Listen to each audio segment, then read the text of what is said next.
Estamos unidos em nome do Pai, do Filho e do Espírito Santo. Amém. Sábado, 14 de fevereiro de 2026. São Cirilo, monge São Metódio, bispo, memória. Quinta semana do tempo comum. Primeira leitura. Leitura do primeiro livro dos Reis 12, 26, 34. Naqueles dias Jeroboão refletiu consigo mesmo. Como estão as coisas, o reino vai voltar à casa de Davi. Se este povo continuar a subir ao templo do Senhor em Jerusalém, para oferecer sacrifícios, seu coração se voltará para o seu soberano Roboão, rei de Judá. Eles me matarão e se voltarão para Roboão, rei de Judá. Depois de ter refletido bem, o rei fez 2 bezerros de ouro e disse ao povo: Não subais mais a Jerusalém. Eis aqui Israel, os deuses que te tiraram da terra do Egito. Colocou um bezerro em Betel e outro em Dan. Isto foi ocasião de pecado, pois o povo ia em procissão até Dan para adorar um dos bezerros. Jeroboão construiu também templos sobre lugares altos, e designou como sacerdotes homens tirados do povo, que não eram filhos de Levi. E instituiu uma festa no dia 15 do 8º mês, à semelhança da que era celebrada em Judá. E subiu ao altar. Fez a mesma coisa em Betel para sacrificar aos bezerros que havia feito. E estabeleceu em Betel sacerdotes nos santuários que tinha construído nos lugares altos. Depois disso Jeroboão não abandonou seu mau caminho, mas continuou a tomar homens do meio do povo e a constituí-los sacerdotes dos santuários dos lugares altos. Todo aquele que queria era consagrado e se tornava sacerdote dos lugares altos. Esse modo de proceder fez cair em pecado a casa de Jeroboão, e provocou a sua ruína e o seu extermínio da face da terra. Palavra do Senhor. Graças a Deus. Salmo 105. Lembrai-vos, ó Senhor, de mim lembrai-vos, segundo o amor que demonstrais ao vosso povo. Pecamos como outrora nossos pais, praticamos a maldade e fomos ímpios. No Egito nossos pais não se importaram com os vossos admiráveis grandes feitos. Construíram um bezerro no Horebe e adoraram uma estátua de metal. Eles trocaram o seu Deus, que é a sua glória, pela imagem de um boi que come feno. Esqueceram-se do Deus que os salvara, que fizera maravilhas no Egito, no país de Cã fez tantas obras admiráveis, no Mar Vermelho, tantas coisas assombrosas. Lembrai-vos, ó Senhor, de mim lembrai-vos, segundo o amor que demonstrais ao vosso povo. Evangelho. Aleluia, aleluia, aleluia.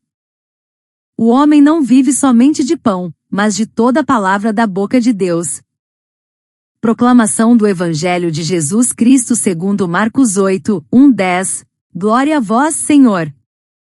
Naqueles dias havia de novo uma grande multidão e não tinha o que comer. Jesus chamou os discípulos e disse: Tenho compaixão dessa multidão, porque já faz 3 dias que está comigo e não tem nada para comer. Se eu os mandar para casa sem comer, vão desmaiar pelo caminho, porque muitos deles vieram de longe. Os discípulos disseram: Como poderia alguém saciá-los de pão aqui no deserto? Jesus perguntou-lhes: Quantos pães tendes? Eles responderam: 7. Jesus mandou que a multidão se sentasse no chão. Depois pegou os 7 pães e deu graças, partiu-os e ia dando aos seus discípulos, para que os distribuíssem. E eles os distribuíam ao povo. Tinham também alguns peixinhos. Depois de pronunciar a bênção sobre eles, mandou que os distribuíssem também. Comeram e ficaram satisfeitos, e recolheram 7 cestos com os pedaços que sobraram. Eram 4.000 mais ou menos. E Jesus os despediu. Subindo logo na barca com seus discípulos, Jesus foi para a região de Dalmanuta. Palavra da salvação. Glória a vós, Senhor. Reflexão. A liturgia de hoje nos apresenta um contraste profundo entre a infidelidade humana e a compaixão divina. Na primeira leitura, vemos Jeroboão criando ídolos por medo de perder poder. No Salmo, o povo reconhece sua ingratidão e clama por misericórdia. No Evangelho, Jesus sacia a fome da multidão com gestos de partilha e amor. Essas leituras nos convidam a refletir: em quem colocamos nossa confiança? Nos ídolos que criamos ou no Deus que nos alimenta e salva? O texto da primeira leitura situa-se no momento crítico da história de Israel, a divisão do reino após a morte de Salomão. O território foi dividido entre o reino do norte, Israel, governado por Jeroboão, e o reino do sul, Judá, governado por Roboão. Jerusalém, centro político e religioso, permaneceu em Judá, o que gerou insegurança para Jeroboão, pois o culto no templo poderia reforçar a unidade espiritual e política em torno da dinastia davídica. Jeroboão buscava consolidar seu poder e evitar que o povo voltasse a reconhecer Roboão como legítimo rei. Havia tensões entre tribos do norte e do sul, agravadas por questões econômicas e pela centralização do culto em Jerusalém. Israel estava cercado por povos que praticavam cultos idolátricos, e essa influência facilitou a introdução de práticas sincretistas, misturando elementos do culto ao Deus de Israel com costumes pagãos para atender interesses políticos. A lei mosaica de Moisés determinava que o culto ao Senhor fosse realizado no templo, com sacerdotes da tribo de Levi. Ao criar bezerros de ouro e instituir altares em Betel e Dan, Jeroboão rompeu com a aliança, promovendo idolatria e um sacerdócio ilegítimo, o que se tornou ocasião de pecado para todo o povo. Esse episódio revela a tentação de substituir Deus por ídolos para atender interesses humanos. Jeroboão instrumentalizou a religião para manter poder, esquecendo que a verdadeira segurança vem da fidelidade ao Senhor. Essas práticas revelam como a fé pode ser corrompida quando se mistura com tradições contrárias à aliança, transformando o culto em instrumento político. Essa atitude levou à ruína de sua casa, mostrando que a infidelidade à aliança tem consequências. Na liturgia atual, essa leitura nos convida a refletir sobre nossas escolhas. Buscamos Deus com o coração íntegro ou criamos ídolos modernos como poder, status, segurança material, que nos afastam do culto verdadeiro? A Igreja, ao celebrar a Eucaristia, reafirma a centralidade do único altar, Cristo, que nos une e nos chama à comunhão, evitando divisões e falsos cultos. Assim, a palavra nos interpela a viver a fé com autenticidade, rejeitando qualquer forma de idolatria e permanecendo firmes na aliança. A fidelidade a Deus não é apenas um ato ritual, mas uma decisão que orienta toda a vida, lembrando que Ele é o único Senhor que liberta e salva. O trecho do Salmo 105 é uma confissão coletiva que reconhece a infidelidade do povo diante das maravilhas de Deus. Ele relembra o episódio do bezerro de ouro no Horebe, quando Israel trocou a glória do Deus vivo por uma imagem de metal, símbolo da idolatria e da ingratidão. A expressão "esqueceram-se do Deus que os salvara" revela a raiz do pecado, a falta de memória da ação divina que levou à substituição do Criador por criaturas. O refrão, "Lembrai-vos, ó Senhor, de mim", é um clamor por misericórdia, pedindo que Deus, apesar da infidelidade, permaneça fiel à sua aliança e ao amor demonstrado ao povo. Essa súplica nos ensina que mesmo em meio às nossas quedas, podemos recorrer à fidelidade divina, reconhecendo que a salvação não depende de nossos méritos, mas da graça que nos resgata. O trecho do Evangelho de Marcos acontece na região da Decápole, território predominantemente pagão, ao leste do Jordão.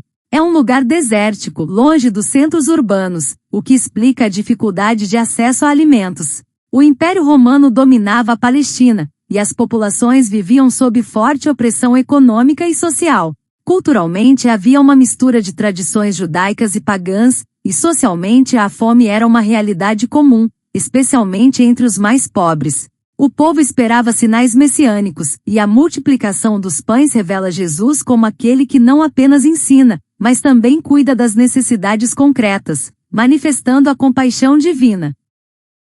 Este milagre aponta para a Eucaristia. Jesus toma os pães, dá graças, parte e distribui, gestos que antecipam a última ceia. A abundância, 7 cestos sobrando, indica que a graça de Deus é superabundante e alcança todos, inclusive os que estão longe, como a multidão da Decápole.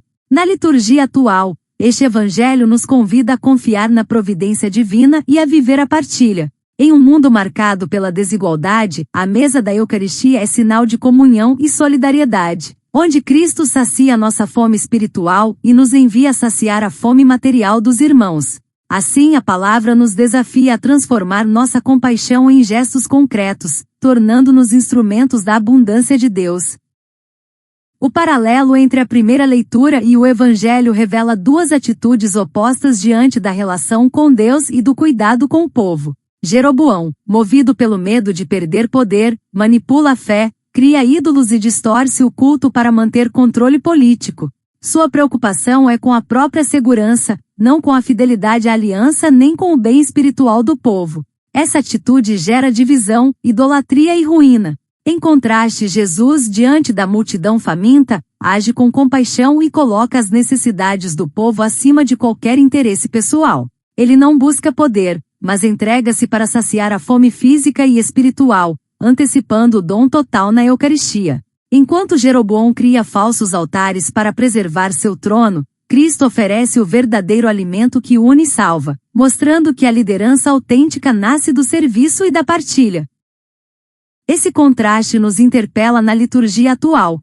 Somos chamados a rejeitar qualquer forma de idolatria, seja poder, status ou segurança, e a seguir o exemplo de Cristo, que transforma a escassez em abundância e a divisão em comunhão. A mesa da Eucaristia é o oposto dos altares falsos de Jeroboão. Nela, Deus se dá totalmente, convidando-nos a viver a fé com gratidão e a partilhar com quem tem fome.